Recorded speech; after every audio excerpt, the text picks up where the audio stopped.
Hello दोस्तों, स्वागत है आप सभी का आज के इस वीडियो में। दोस्तों आज के इस वीडियो में हम लोग बात करने वाले हैं क्लास 10th के मैथ का जो चैप्टर है पांचवा, समांतर श्रेणियां। ठीक है, समांतर श्रेणियां में जो इसका प्रश्नावली है 5.1, इसी को हम लोग इस वीडियो में हल करेंगे। ठीक है, देखिए सबसे पहला चीज कि इसको हल करने के लिए सबसे जो मोस्ट इंपॉर्टेंट है वो है आपका इसका बेसिक नियम। ठीक है, तो बेसिक नियम सबसे पहले तो आपको पता होना चाहिए एकदम से इजीली। देखिए इसमें आपसे बहुत सारा प्रश्न पूछा जाएगा, जैसे आपसे पूछ दिया जाएगा कि एपी क्या है। ये सबसे छोटा सा प्रश्न है। ठीक है, कि एपी क्या है। कुछ संख्याएं दी होंगी और उसमें कहेगा कि संख्या, ये जो संख्याएं दी हुई हैं क्या ये एपी है, इस तरीके से पूछेगा। सर्वांतर क्या होता है ये चीज आपको पता होना चाहिए। ठीक है, उसके बाद से प्रथम पद क्या है, पद क्या है। ठीक है, ये सारा चीज आपको एकदम पता होना चाहिए। ठीक है, पूछ देगा कि पांचवा पद क्या होगा, 20वां पद क्या होगा। ठीक है, अंतिम से 20वां पद क्या होगा। इस तरीके से बहुत सारा चीज आपसे पूछने वाला है। ठीक है, तो बारी बारी से सभी के सभी जितने भी इंपॉर्टेंट है, ठीक है, बेसिक नियम है, वो सब कुछ पहले जानेंगे, उसके बाद से हम लोग प्रश्नावली को हल करेंगे। ठीक है, तो चलिए इसको हल करते हैं और देखते हैं। अब आ जाइए यहाँ पर सबसे पहले बेसिक पर ही बात करते हैं। ठीक है, कि एपी क्या है, प्रथम पद, यहाँ पे पद क्या होता है या फिर प्रथम पद क्या है, ये चीजें समझेंगे। ठीक है, उसके बाद से सर्वांतर क्या है। तो कोई भी आपका जो संख्या दिया होगा वो कब एपी होगा, कब एपी नहीं होगा। ठीक है, आपसे पूछ दिया जाए कि किसी एपी का पांचवा पद कौन सा होगा, तो ये सारा चीज है। ठीक है, तो आइए इसको बारी बारी से समझते हैं। सबसे पहला चीज कि एपी क्या है। ठीक, तो जैसे कहीं पर दिया हुआ है कि 2 है, 5 है, 7 है, 9 है, इस तरीके से कुछ दे दिया है। ठीक, तो यही वाला जो समीकरण है, ठीक है, ये वाला जो आपका संख्याएं हैं, ठीक है, ये जो पद है, ठीक, यही आपका है एपी। बात आती है कि कब एपी होगा, कब एपी नहीं होगा। ठीक है, तो सबसे पहले इनके बीच का अंतर देखेंगे। ठीक है, तो 5 में से अगर 2 को हम घटा दें तो बचेगा 3। ठीक, अब इसके बाद से इसको हम घटा दें। ठीक है, इन दोनों को घटा दें तो 7 में से 5 को घटाएंगे तो बचेगा आपका 2। ठीक है, उसके बाद से इसको हम घटा दें तो इन दोनों घटाएंगे तो बचेगा आपका 2। तो हम देख रहे हैं कि पहले हमारा इसमें 3 बज रहा था, अब हमारा 2 बज रहा है, तो ये वाला क्या है, एपी नहीं होगा। ठीक, इस कंडीशन में एपी नहीं होगा। एपी होने के लिए क्या चाहिए कंडीशन, एपी होने के लिए हमें चाहिए, जैसे कि कहीं पर है 5 है, 7 है, 9 है, 11 है, इस तरीके से ये अनंत तक दिया हुआ है। ठीक है, तो इनके बीच का अंतर कितना है, 2 का अंतर है। इनके बीच का अंतर ये भी 2 का है, इनके बीच का अंतर ये भी आपका 2 का है। तो जब सभी ये जो पद दिए गए हैं इनके बीच का जब अंतर आपका समान रहेगा तो ये आपका एपी होगा। ये बात इतना क्लियर हुआ ना। अब बात आती है कि पद क्या होता है। ठीक है, एपी क्लियर हो गया, पद क्या होता है। तो देखिए यही आपका पद हो जाता है, ये पहला पद है, ये दूसरा पद है, ये तीसरा पद है, ये चौथा पद है, इस तरीके से यही आपका पद होता है। ठीक है, पद कोई स्पेशल चीज नहीं है। ठीक, तो इस पद को हम ए से भी दर्शाते हैं। ठीक है, ए से भी दर्शाते हैं और इसको हम A1 से भी दर्शाते हैं। ठीक है, 5 को हम ए से भी, कहीं पर जैसे प्रथम पद पूछ देगा, प्रथम पद। अब पद तो आपका यही होता है, प्रथम पद मतलब कि पहला पद, तो पहला नंबर पे क्या है, ये है। ठीक है, प्रथम पद ए बराबर में आपका कितना हो जाएगा, तो लिख देंगे फटाक से कि 5 हो जाएगा, बस यही चीज है। ठीक है, इसको हम ए से भी लिखते हैं और A1 से भी लिखते हैं। ठीक है, दोनों चीज से लिखते हैं, तो दोनों में से कोई भी लिखा हो समझ जाना है कि प्रथम पद है। अब ये A1 है तो फिर ये क्या है, ये आपका A2 है। ठीक है, A3 है, ये आपका A4 है। और कभी भी दूसरा पद आपका A से नहीं लिखा रहेगा। ठीक है, दूसरा पद आपका हमेशा A2 से लिखा जाएगा, तीसरा आपका A3 से, चौथा आपका A4 से, इस तरीके से आपको ये होते हैं पद। ठीक है, तो प्रथम पद कैसे निकालेंगे, ये बात क्लियर हो गया। पद क्या होता है ये भी क्लियर हो गया। ठीक है, एपी क्या है ये भी हमने आपको बता दिया कि कब एपी होगा, कब एपी नहीं होगा। ठीक है, उसके बाद आता है कि सर्वांतर क्या है। आ जाइए सर्वांतर के बारे में समझते हैं। ठीक है, यहाँ पर कुछ और एग्जांपल ले लेते हैं। कहीं पर मान लेते हैं लिखा है कि 2, 3, 5, 7, 9, इस तरीके से बहुत सारे हैं। ठीक है, अब बात आती है कि सर्वांतर क्या होगा। सर्वांतर का मतलब होता है कि सभी के बीच का अंतर, ये हो जाएगा आपका सर्वांतर। ठीक है, सर्वांतर का मतलब होता है सभी के बीच का अंतर। सर्वांतर मतलब कि सभी के बीच का अंतर, जिसको हम डी से दर्शाते हैं। ठीक है, तो बीच का अंतर कितना है, अगर इसको हम इसमें से घटा दें, 3 में से 2 जाएगा, बचेगा कितना, 1। ठीक, इसके बीच का अंतर कितना हो जाएगा, 5 में से 3 जाएगा, तो इसको एक काम करते हैं, इसको हम एपी बना देते हैं। ठीक है, मतलब कि ये वाला आपका एपी है। एपी है का क्या मतलब है, इनके बीच का अंतर समान है। ठीक है, बीच का जो अंतर है समान है, वो आपका एपी हो जाएगा। तो देखिए अब 5 में से 3 को घटाएंगे तो कितना बचेगा, 2 बचेगा। 7 में से 5 को घटाएंगे 2 बचेगा। इसका जब घटा देंगे तो ये भी आपका 2 बचेगा। तो इन सभी के बीच का अंतर कितना है, ये 2 2 है। ठीक है, तो यही आपका 1 बार 2, इस तरीके से यही अंतर हो जाएगा, बस। ठीक है ना। तो सर्वांतर जब भी पूछेगा तो हमें देखना होता है कि इनके बीच का अंतर कितने कितने का है, ठीक है। ये वाला इसका फॉर्मूला ऐसे होता है, ठीक है। सर्वांतर डी बराबर में फॉर्मूला हो जाता है कि पहला दूसरा पद में से पहला पद को घटा दिया जाता है, ठीक है। तो पहले वाला का बीच का अंतर निकल जाएगा। तो A2 कौन है, ये वाला आपका A1 है, ये वाला आपका A2 है, ये आपका A3 है, ये आपका A4 है, ठीक है। तो A2 कौन है, तो 5 है। A1 कौन है, तो 3 है। तो घटा देंगे तो बचेगा आपका 2, ठीक है। ये पहला वाला निकल गया, D1 निकल गया, ठीक है। अब इन दोनों के बीच का तो D2, तो D2 हमें बताना है। तो किसके बीच में बताना है, अब इसके और इसके बीच में। तो A3 में से A2 को माइनस कर देंगे, A3 में से माइनस कर देंगे A2 को। तो A3 कितना है, 7 है। A2 कितना है, 5 है। घटा देंगे तो इसमें भी 2 आ जाएगा, इस तरीके से, ठीक है। तो ये जो बीच का जो अंतर निकालने के लिए फॉर्मूला होता है यही वाला है, ठीक है। सर्वांतर निकालने का जो फॉर्मूला है वो आपका यही वाला है। इतना बात क्लियर हुआ ना। तो सर्वांतर भी हमने क्लियर करा दिया, बीच का ये अंतर सर्वांतर हो जाता है, ठीक है, जिसको हम डी से दर्शाते हैं। फॉर्मूला आपका ये वाला होता है, ठीक है, और ये वाला होता है। सभी के बीच का अंतर है तो निकालना है ना, तो दूसरे वाले में से पहले वाले को घटा दिया जाता है, ठीक है। तो इसको निकालना है तो इसमें से इसको घटा देंगे। पीछे वाले को हम क्या करते हैं, इस पहले वाले को दूसरे वाले में से घटा दिया जाता है हमेशा, ठीक है। इनके बीच का निकालना होगा तो A4 में से A3 को माइनस कर देंगे, ठीक है। 9 में से 7 को माइनस कर देंगे, निकल जाएगा। ये होता है। उसके बाद से आपका आ जाता है कि AP है या नहीं, कैसे पहचाने, ठीक है। AP है या फिर नहीं कैसे पहचाने, तो ये भी हमने बता दिया कि कब AP होगा कब AP नहीं होगा, ठीक है। जब इनके बीच का अंतर समान होगा तब AP है, और जब इनके बीच का अंतर समान नहीं है, पहले 3 आ रहा था फिर 2 आने लगा है, तो ये आपका AP नहीं है, ये वाला AP है। तो ये भी आपका क्लियर हो गया। उसके बाद से कह रहा है कि 5वां पद होगा, ठीक है। जैसे ये तो छोटा सा है, 5वां कह रहा है तो ये तो इजीली निकल जाएगा। आपसे कह देगा 50वां, तब मामला गड़बड़ हो जाएगा। 60वां कह देगा, फिर मामला गड़बड़ हो जाएगा। 20वां कहेगा, फिर मामला गड़बड़ हो जाएगा। तो इसके लिए देखिए, सबसे पहले ये 5वां का है, यही चीज तो आपको पता हो, बाद का बाद में देखेंगे। देखिए, जैसे मान लेते हैं कहीं पर एग्जाम्पल कौन सा ले लें, अगर कहीं पर ले लेते हैं कि 3 और ये 7, 11, 15, 19, 23, इस तरीके से बहुत सारा इस तरीके से दिया रहेगा, ठीक है। तो ये हम सबसे पहले चेक करेंगे कि AP है या फिर नहीं है, ठीक है। तो देखिए, अगर यहाँ पर ऐसे लिखा है A और P और इस तरीके से बिंदी लगा करके, अगर इस तरीके से बिंदी लगा करके AP लिखा है, बिंदी लगा हुआ है, ऐसे लिखा हुआ है, तब आपको एकदम समझ जाना है कि ये AP है, ठीक है। ये वाला लिखा हुआ है मतलब कि इनके बीच का जो अंतर है वो समान है, एकदम से कंफर्म है, अगर ये चीज लिखा हुआ है तो, ठीक। नहीं लिखा है फिर आपको वहां पर पता लगाना पड़ेगा कि क्या ये AP है। तो उसके लिए क्या करना होता है, सिंपल आपको घटा लेना होता है, ठीक है। तो 7 में से 3 जाएगा तो बचेगा 4, ये हो जाएगा। 11 में से 7 जाएगा तो बचेगा कितना, 4। फिर इसको इसमें से घटा देंगे तो बचेगा कितना, 4। तो अंतर सभी का समान है, मतलब AP है, ठीक है। इसलिए यहाँ पर AP लिख दिया जाता है पहले ही। ये बात इतना क्लियर हुआ। अब हमें इसमें क्या बताना है कि 5वां पद होगा। हमें पता है कि पहला पद है ये A1, ये दूसरा पद है ये, तीसरा पद है ये, चौथा पद है ये, 5वां है ये, छठा है ये बात क्लियर हुआ ना।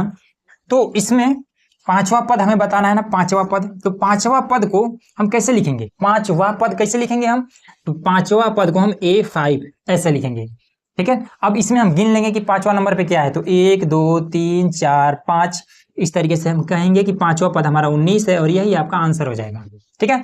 तो ये तो मान लीजिए छोटा था, हमने फटाक से यहाँ पे दिया हुआ था, गिन के हमने बता दिया। अभी अगर पूछ दे कि 50वां पद क्या होगा, तब इसमें आपका ये वाला लिखते रह जाएंगे, दिन भर लिखते रह जाएंगे, 50 तक लिखते लिखते आप पता चलेगा कि आपका एग्जाम में है तो आपका टाइम ही खत्म हो गया। तो इसका जो सोल्यूशन है, ठीक है, इस प्रॉब्लम का जो सोल्यूशन है वो है आपका फॉर्मूला। अब आपको फॉर्मूले पे आना पड़ेगा, ठीक है। फॉर्मूला है आपका कि AN बराबर में A प्लस में N माइनस का 1 और D, ये होता है आपका फॉर्मूला। इसका यूज करना पड़ेगा, ठीक है। इसमें AN क्या है, AN क्या है, AN आपका यही वाला है, जैसे A5 है, A4 है, A6 है, A3 है, यही आपका AN है, ठीक है। AN के जगह पे कुछ भी रख सकते हैं, 2 3 4 5 कुछ भी रखा जाएगा, ठीक है, N के जगह पे।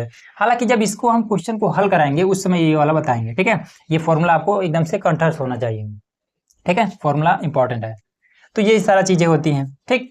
अब बात आती है कि प्रश्नावली 5.1 को कैसे हल करना है, तो वो वाला देखिए। अब यहाँ पर देखिए, यहाँ पर हमारा जो प्रश्नावली 5.1 है उसका जो क्वेश्चन नंबर 1 है, इसमें कहता है कि निम्नलिखित स्थितियों में से किन स्थिति में संबंध संख्याओं की सूची AP है, ठीक है। हमें इसमें बताना है कि AP है या फिर नहीं है, और उसके साथ ही साथ इसका कारण भी बताना है, ठीक है। तो हमने आपको ऑलरेडी बता दिया है कि कोई भी सूची, कोई भी संख्या आपका कब AP होता है और कब AP नहीं होता है, ठीक है। देखिए यहाँ पर 1 का ये फर्स्ट नंबर क्वेश्चन है, इसमें कह रहा है कि प्रत्येक किलोमीटर के बाद टैक्सी का किराया, ठीक। जबकि प्रथम किलोमीटर के लिए किराया 15 रुपया है, ठीक है। प्रत्येक अतिरिक्त किलोमीटर का किराया 8 रुपया है। तो ये क्वेश्चन बहुत बड़ा नहीं है, बस इसको थोड़ा सा घुमा घुमा करके इसमें दे दिया है, ठीक है, ताकि आपको कंफ्यूजन हो। सिंपल इसमें कहता है कि जो प्रत्येक किलोमीटर है उसका आपको किराया बताना है, ठीक है। प्रत्येक किलोमीटर के बाद से टैक्सी का किराया, मतलब 1 किलोमीटर बाद से कितना रुपया आपको और देना पड़ेगा अगला 1 किलोमीटर जाने के लिए, ठीक है। ये चीज इसमें लिखा हुआ है। कहता है कि जबकि प्रथम मतलब 1 किलोमीटर अगर आपको जाना पड़े तो 15 रुपया लग रहा है, ठीक है। और प्रत्येक अतिरिक्त किलोमीटर का किराया 8 रुपया है, मतलब कि जैसे 1 किलोमीटर जब आप जाएंगे तब आप 15 रुपया देंगे, ठीक है। उसके बाद से 1 किलोमीटर के बाद पहुंचने के बाद से आप कह रहे हैं कि नहीं अब हमें 2 किलोमीटर जाना है, ठीक है। तो 1 किलोमीटर और बढ़ाने के लिए आपको 8 रुपया और ऐड करके जो भी उसका टैक्सी ड्राइवर है उसको देना पड़ेगा, ठीक है। तो इसको ऐसे लिखेंगे, लिखेंगे हल। इसको डिटेल में कर देते हैं, ठीक है। प्रथम किलोमीटर का किराया,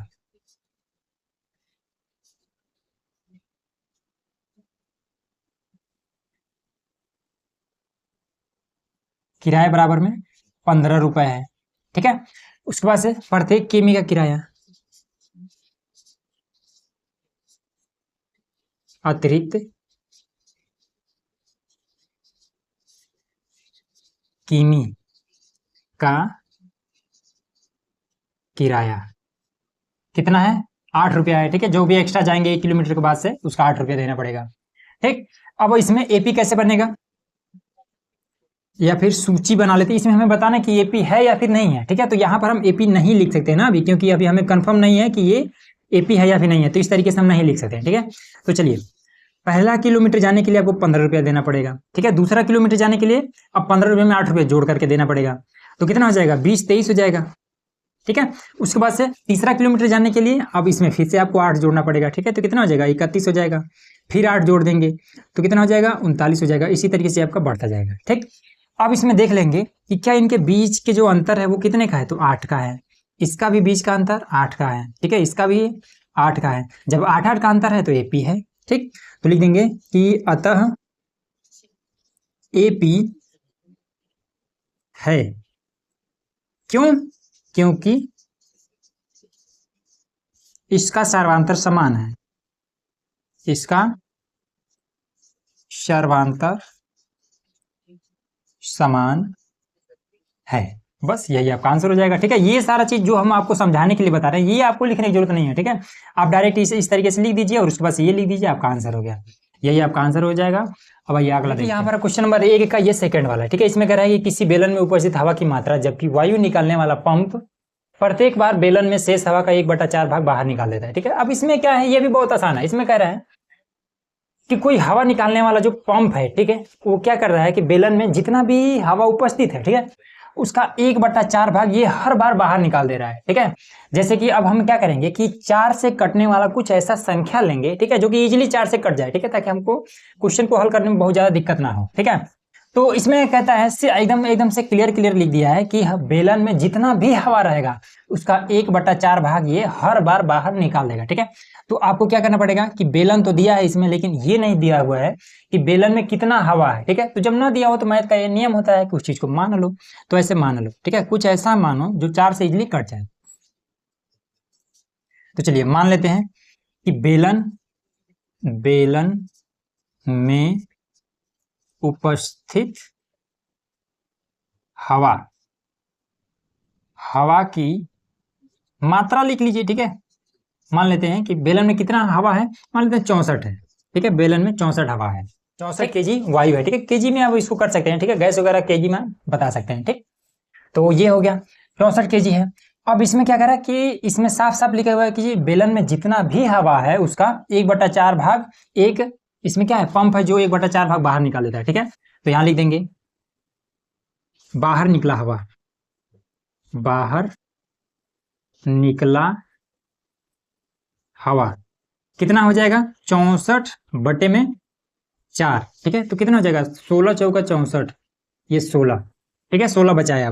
अब लिख देंगे कि बेलन में उपस्थित हवा अब कितना है, तो 16 बचा है ना, तो 16 लिख लेंगे, ठीक है। अब बाहर निकला हवा, बाहर निकला हवा बाहर कितना निकलेगा, तो 16/4 हमेशा इसका 1/4 भाग क्या होगा, बाहर निकाल देगा, तो 4 चौका 16, 4 हो जाएगा। ठीक है, अब बेलन में उपस्थित हवा, बेलन में उपस्थित हवा अब कितना है, 4 है।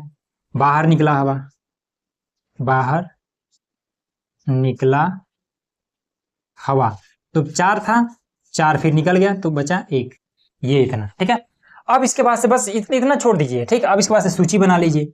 तो सूची में पहले आपका 16 है, 16, उसके बाद से फिर 4 है, 4, उसके बाद से फिर 1 है, 1, और इसी तरीके से ये चलता जाएगा। ठीक है, उसके बाद से माइनस में आएगा अगर आप आगे और भी करते हैं तो। ठीक है, अब इसमें देख लीजिए कि क्या इनके बीच का अंतर समान है, तो पहले 16 है, उसके बाद से 4 है, फिर 1 है, समान नहीं है, तो लिख देंगे कि AP नहीं है। बस क्लियर हो गया, यही आपका आंसर हो जाएगा।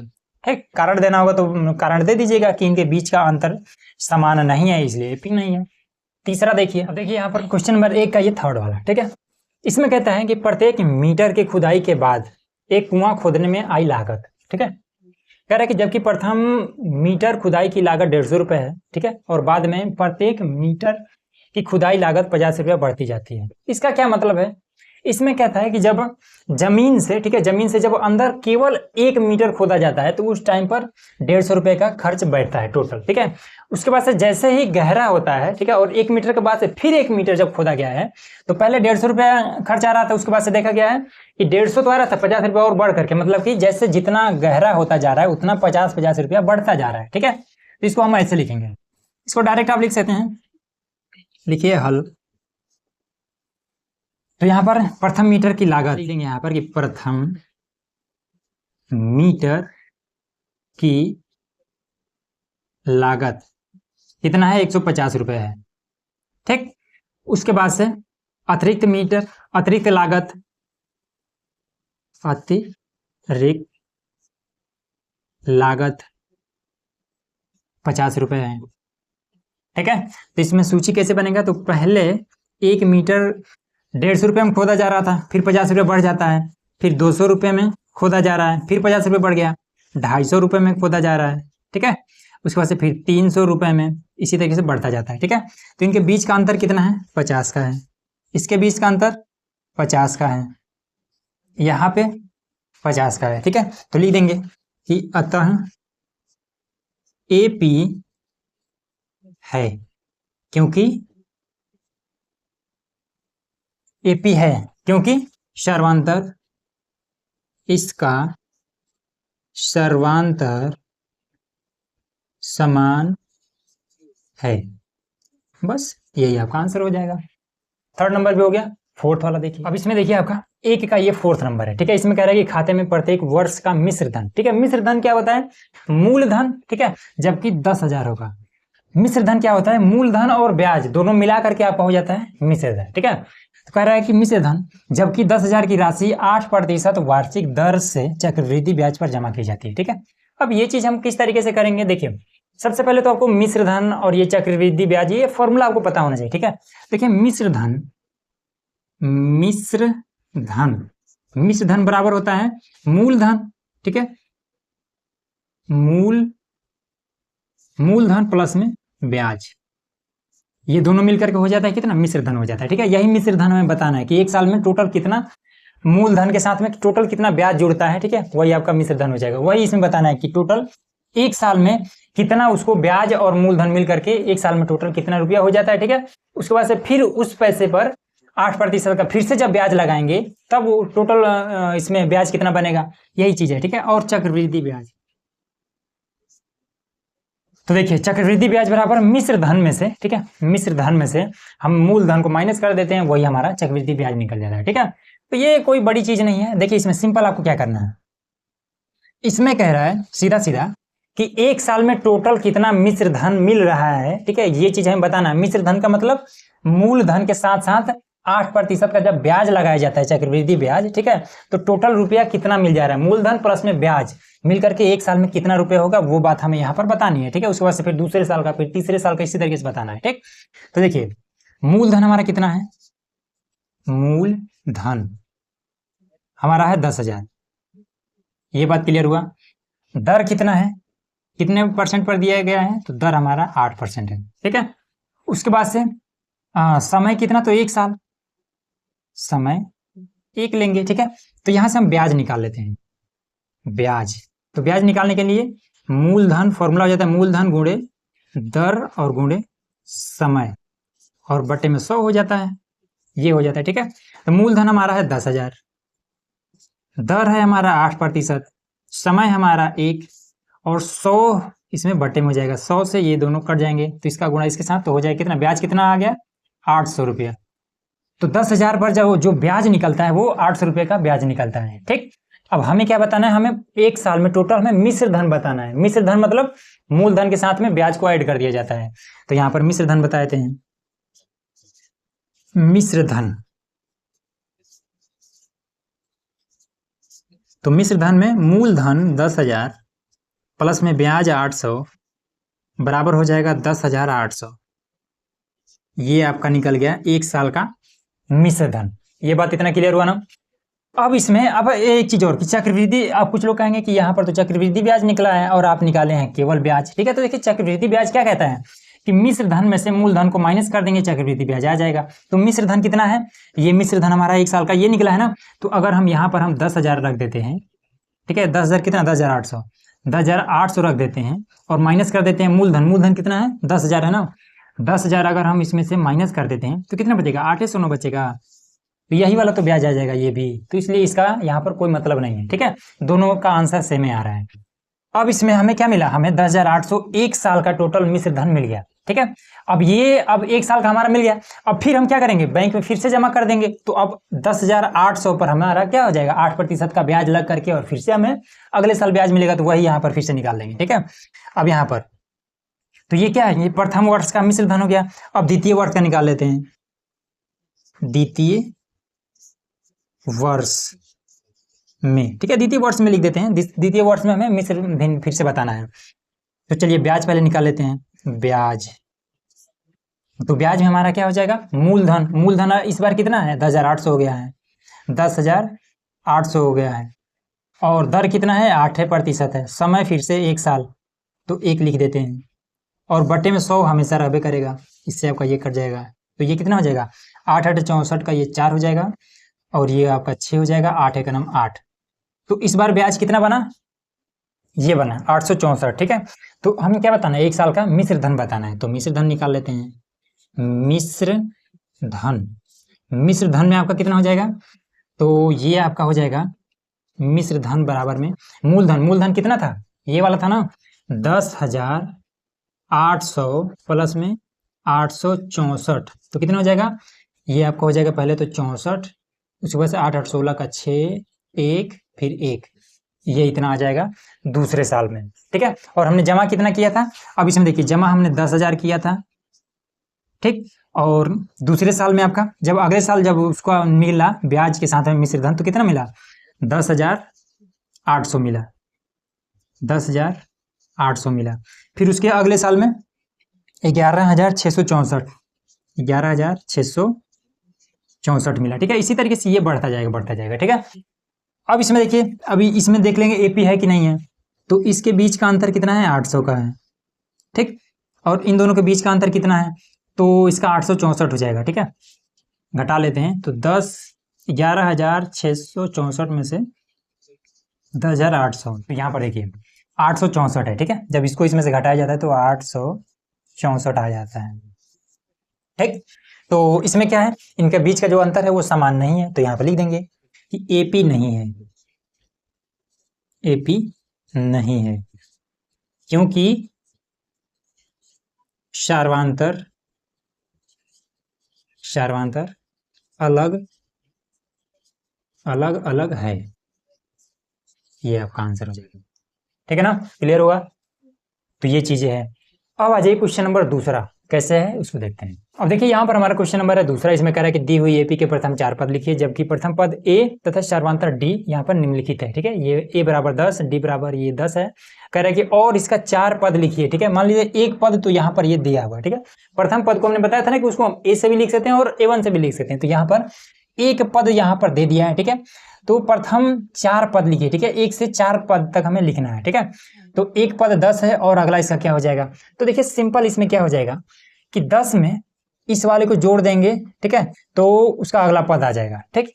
अगर डायरेक्ट अगर आपको हल करना हो तो ऐसे करिए कि मान लेते हैं कि अगला पद बताना है, तो पहला पद तो आपका 10 है, ठीक है, तो दूसरा पद अब कितना हो जाएगा, तो यही वाला जो डी का मान है इसी को इसमें जोड़ दिया जाता है, ठीक है, तो हो जाएगा 20, ठीक है। तीसरा पद हो जाएगा, अब 20 में 10 जोड़ देंगे तो हो जाएगा 30। चौथा पद अब इसमें 10 जोड़ दिए तो हो जाएगा 40। यही चारों है इसका 4 पद, ठीक है, प्रथम 4 पद यही वाला है, ठीक। लेकिन ये तो डायरेक्ट हो गया, ठीक है। अब इसको अगर विस्तार रूप से करें तो कैसे करेंगे, देखिए इसको हम ऐसे करेंगे, तो a बराबर में कितना है 10 है, ठीक है। अब दूसरा पद को हम a2 से लिखेंगे, ठीक, तो a2 बराबर कितना हो जाएगा, ये हो जाएगा a प्लस में, अब इसका फॉर्मूला है, ठीक है, a और प्लस में a प्लस में a2 है ना, तो 2 के साथ में हम क्या करेंगे, एक हम इसमें से माइनस कर देंगे और यहाँ पर लिख देंगे d और गुणे 1, ठीक है, a प्लस डी लिखेंगे और गुणे में यहाँ 2 है तो 2 में से 1 कम करके यहाँ पर हम d के साथ में गुणा करा देंगे हमेशा, ठीक है। यहाँ पर जितना भी रहेगा, जैसे a2 है तो 2 में से 1 कम करेंगे, तो 2 में से 1 कम करेंगे तो कितना जो इसमें 1 आ जाएगा, ठीक है, 1 को यहाँ पर d से गुणा करा दिया जाता है, ठीक है। अब a का मान कितना है 10 है, तो a का मान हमने 10 रख दिया, प्लस में d का मान कितना है, तो d का मान 10 है, तो यहाँ पर हमने 10 रख दिया और गुणे में 1 का कोई मतलब नहीं है, तो ये कितना हो जाएगा 10 प्लस 10 हो जाएगा आपका 20। तो वही तो हम कह रहे थे कि पहला आपका 10 है तो दूसरा आपका 20, देखिए दूसरा आपका 20 निकला है। तीसरा निकालना है तो a3 करिए, ठीक है, बराबर में a लिखिए प्लस में d लिखिए और 3 है ना, तो 3 में से 1 माइनस करके और यहाँ पर आपको 2 से यहाँ पर d में गुणा कर देना होता है बस, ठीक है।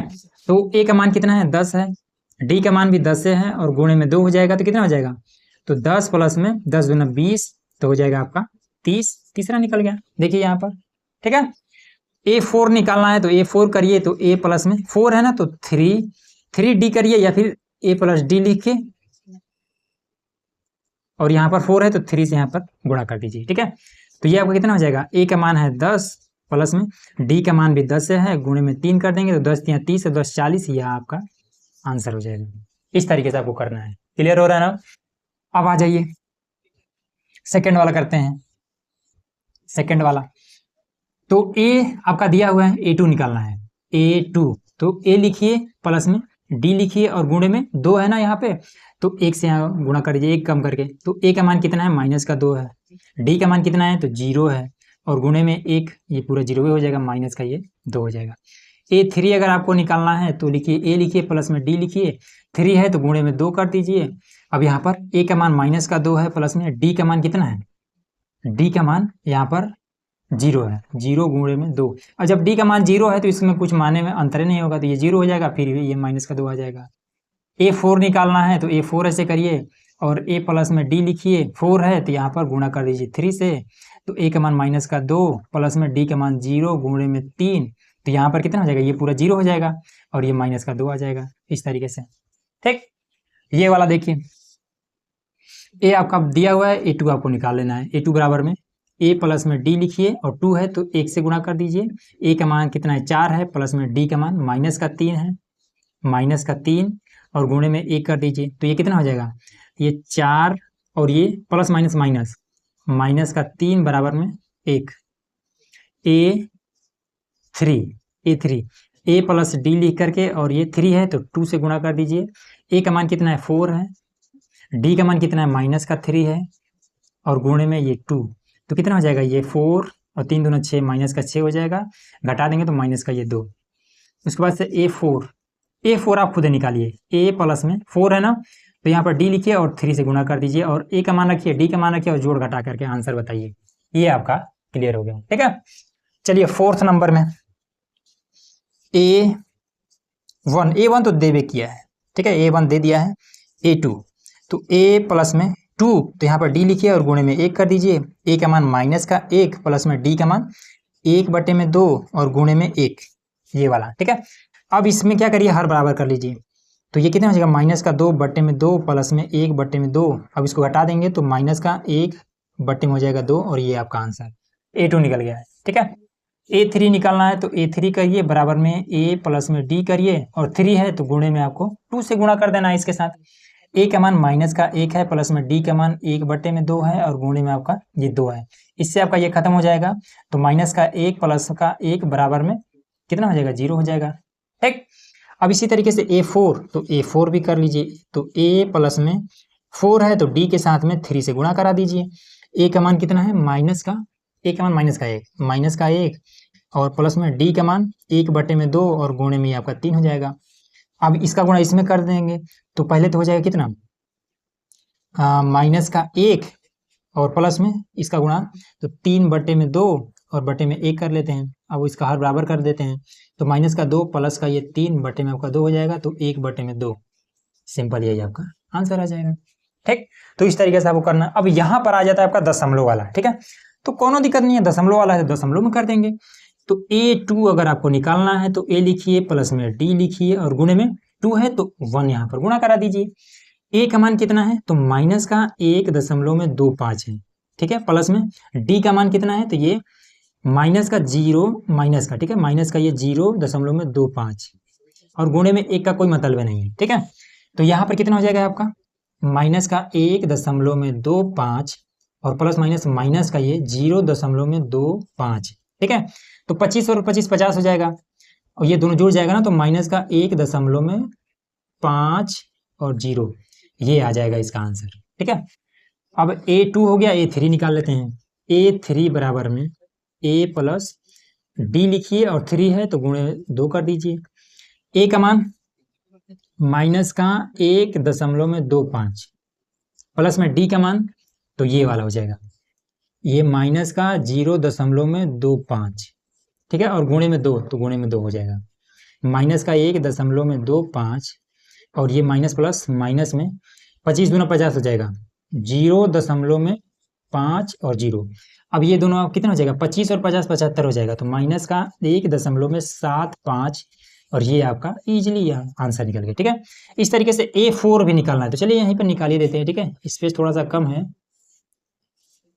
तो A4 बराबर में A प्लस में D करके और 4 है तो गुणे में 3 कर लीजिए। ठीक है, तो क्वेश्चन नंबर दूसरा भी हमने एक एक प्रश्न क्लियर करा दिया है। ठीक है, तीसरा देखिए। अब देखिए यहाँ पर हमारा क्वेश्चन नंबर है तीसरा। ठीक है, ये वाला प्रश्न सबसे आसान है। ठीक है, क्योंकि इसमें पूछ रहा है क्या कि एपी का प्रथम पद, जो कि हमने आपको बता दिया है कैसे बताना है, सर्वांतर। ठीक है, सर्वांतर या फिर सार्वांतर ऐसे भी लिख सकते हैं। ठीक है, बुक में आपके सर्वांतर ऐसे दिया हुआ है। ठीक है, तो कुछ कहिए, ये आपका डी से आपको दर्शाया जाता है, ये बात आपको क्लियर होना चाहिए। प्रथम पद को ए से या फिर A1 से दर्शाते हैं। इसमें देखिए प्रथम पद इसमें पूछ रहा है, तो प्रथम पद यही वाला हो जाएगा। तो ए बराबर में कितना है, 3 है। ठीक है, अब इसके बाद से डी बताना है, तो डी निकालने के लिए हमने क्या बताया है कि A2 में से माइनस कर देना होता है A1 को। ठीक, तो ये क्या कह रहा है, इसमें निम्नलिखित में से AP के, ये सभी क्या है, AP है। ठीक, AP के मतलब कि AP है, इनके बीच का जो अंतर है वो सभी समान है। तो चलिए A2 कौन है, तो A2 आपका माइनस का 1 है। A1 कौन है, सॉरी ये वाला है ना, तो इसको ऐसे लिखेंगे A2 आपका 1 है, A2 आपका 1 है। A1 कौन है, 3 है, तो माइनस का ये 3 हो जाएगा, तो घटा देंगे तो माइनस का ये 2 हो जाएगा। ये आपका आंसर क्लियर हुआ। यहां से देखिए A बराबर में आपका माइनस का ये 5। ठीक, तो D बराबर में A2 माइनस का A1 कर देंगे। ठीक है, A2 कौन है, यहाँ पर माइनस का 1 है, तो माइनस का 1, और उसके बाद से A1 कौन है, तो बीच में यहाँ फॉर्मूले में माइनस है और यहाँ पर भी माइनस है, तो प्लस हो जाएगा, ये 5, तो कितना हो जाएगा, ये 4 हो जाएगा। क्लियर। यहाँ पर देखिए A आपका है 1/3 और D आपका है A2 माइनस का A1। A2 आपका कितना है, 5/3 है। A1 कितना है, 1/3 है। घटा देंगे इन दोनों को तो हो जाए कितना, 4/3। ये इसका D निकल गया। ठीक है, यहाँ पर देखिए A बराबर में 0.6 है। ठीक है, अब उसके बाद से D निकालना है, तो A2 माइनस का A1 कर देंगे। A2 कितना है, तो ये वाला आपका A2 है और ये वाला आपका A1 है। ठीक है, A2 है आपका 1.7 माइनस का A1 है आपका 0.6। तो यहाँ पर आपका कितना हो जाएगा, 6 को इसमें से माइनस कर देंगे, 1 बचेगा, 0 इसमें से घटेगा तो आपका 1 बचेगा, बीच में दशमलव, ये D का मान निकल गया। ये तो बहुत आसान था। तीसरा नंबर कंप्लीट हो गया। अब आ जाते हैं चौथा नंबर में। ठीक है, तो चौथा नंबर में आपका बहुत सारा प्रश्न दिया हुआ है। ठीक है, तो बहुत सारा प्रश्न एकदम से इजी भी है।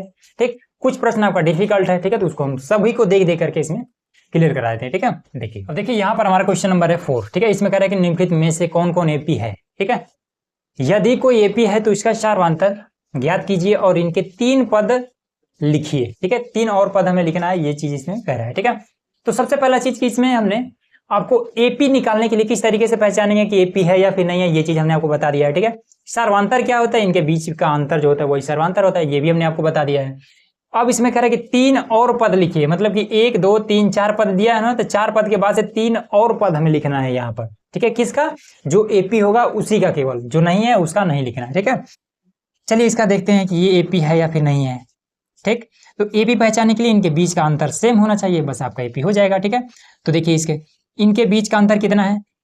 ठीक है, D1, इनके बीच का अंतर निकाल लेते हैं। तो 4 में से 2 जाएगा, 4 में से घटा देंगे 2 को, तो कितना बचेगा आपका, 2 बचेगा, ये निकल गया। D2 मतलब कि अब दूसरा वाला इसके बीच का निकालना है, तो इसका कितना हो जाएगा, 8 में से ये 4 माइनस हो जाएगा, तो कितना आ जाएगा, 4 आ जाएगा। ठीक, तो पहले तो 2 आ रहा था, अब 4 आने लगा, तो ये वाला क्या है, एपी नहीं है, एपी नहीं है। क्लियर हुआ। यहां पर आ जाइए, यहां पर अब देख लेते हैं, तो इनके बीच का अंतर निकाल लेते हैं। ठीक है, तो D बराबर में आपका कितना हो जाएगा, 5/2 और माइनस का ये वाला 2। ठीक, 2 से ऊपर नीचे हम गुणा करा देते हैं, तो ये कितना हो जाएगा, ये हो जाएगा 5 माइनस का 2 दूना 4। जब हर बराबर करेंगे तो 2 से यहाँ पर गुणा, 2 से यहाँ पर गुणा, 2 दूना 4, तो 4 और बट्टे में आपका 2, यहाँ पर भी बट्टे में आपका 2 हो जाएगा, तो कितना हो जाएगा, 1/2। तो यहाँ पर D आपका 1/2 निकला। ठीक, एक और निकाल लेते हैं, तो D2 निकाल लेते हैं। ठीक है, ताकि जैसे यहाँ पर देखिए, यहाँ पर 2 आ रहा था, फिर यहाँ पर 4 आ गया, तो 2 निकालें तब ना मालूम चला, तो उसी तरीके से अब इसमें भी निकाल लेते हैं। तो दूसरा में से पहला को घटाएंगे, 3 में से घटा देंगे 5/2 को, तो 1 करके ऊपर नीचे, तो हो जाए कितना, 6/2 और माइनस का ये 5/2। ठीक है, गुणे में से 2 हमने किया है डायरेक्ट। ठीक, तो हो जाएगा 1/2। हाँ, ये वाला सही है, ये वाला आपका एपी है। ठीक है, एपी है। अब जब एपी है तो हमें क्या करना है, इसका सार्वधातुक आपका 1/2 है, D तो निकल गया। ठीक है, अगला 3 और पद हमें बताना है। ठीक है, अगला 3 पद और बताना है।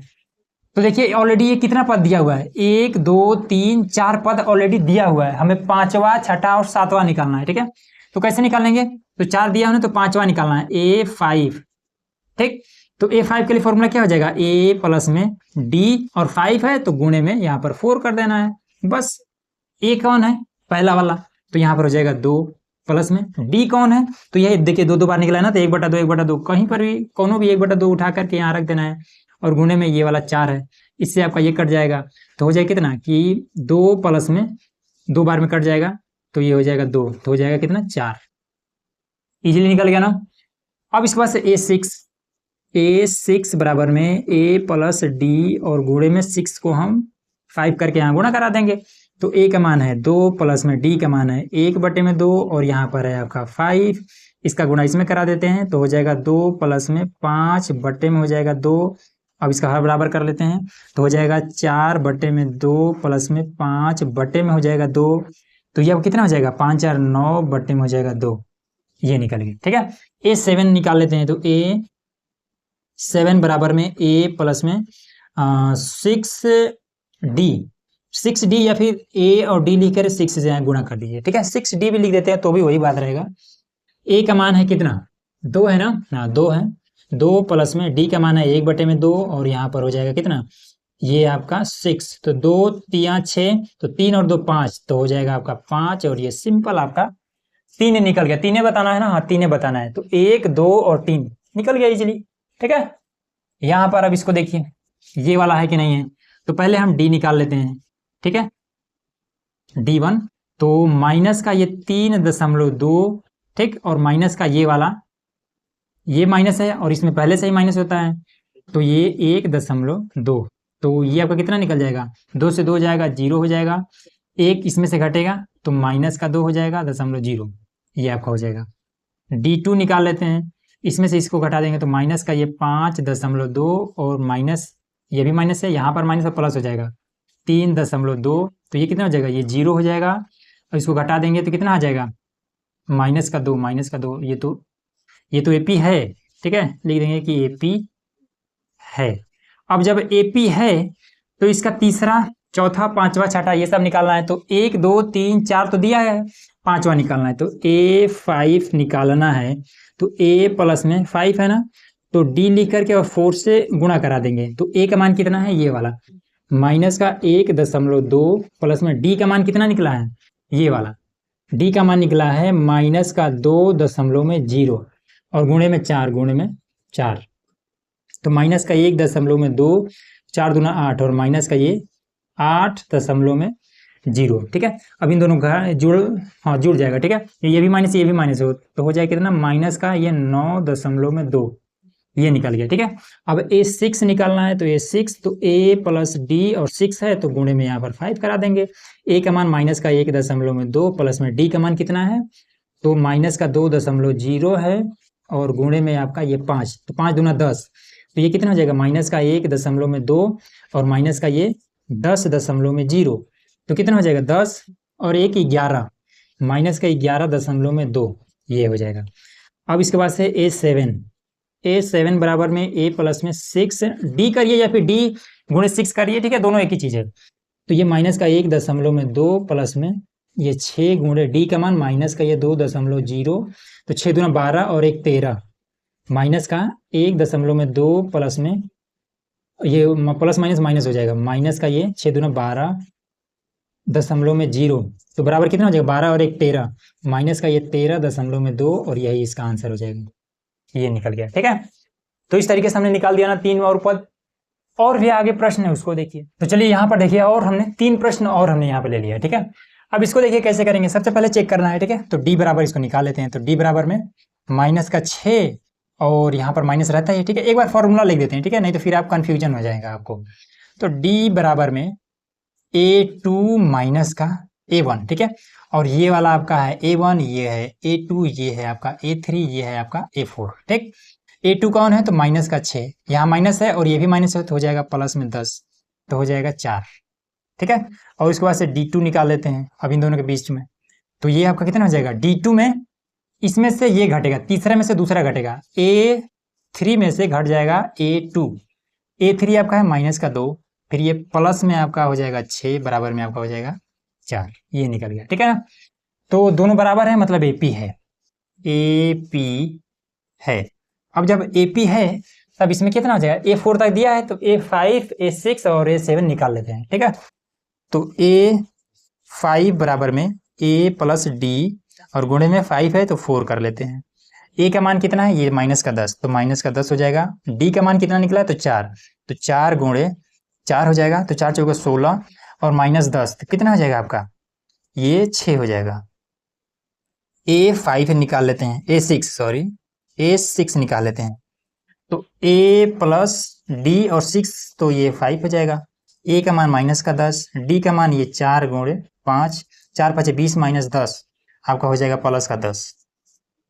A7 निकाल लेते हैं। तो A प्लस में D और गुणे में 6, A का मान माइनस का 10 प्लस में D का मान 4 और ये वाला आपका 6, 4 6 24 माइनस 10, तो माइनस का ये प्लस का 14, ठीक है, हालांकि प्लस नहीं लिखा जाता है, ये 14, ठीक। ये इस तरीके से आपका आंसर निकल गया इजीली। ये वाला देख लेते हैं। तो D बराबर निकाल लेते हैं, ठीक है। तो 3 प्लस में रूट का ये आपका 2 और ये वाला माइनस का 3, तो हो जाएगा रूट का 2। फिर D2 निकाल लेते हैं। तो ये हो जाएगा 3 और प्लस में 2 रूट का 2 और माइनस में ये वाला 3 प्लस में रूट का 2, तो ये आपका कितना हो जाएगा, 3 प्लस में 2 रूट का 2 और माइनस में ये 3 माइनस में रूट का 2, इससे आपका ये खत्म हो जाएगा। और 2 बार रूट 2 में से 1 बार रूट 2 घटेगा तो हो जाएगा रूट का 2, मतलब कि D का मान बराबर है, ये भी आपका AP है। अब जब ये भी AP है तो ये इसमें क्या करेंगे, अगला 3 पद और निकाल लेंगे।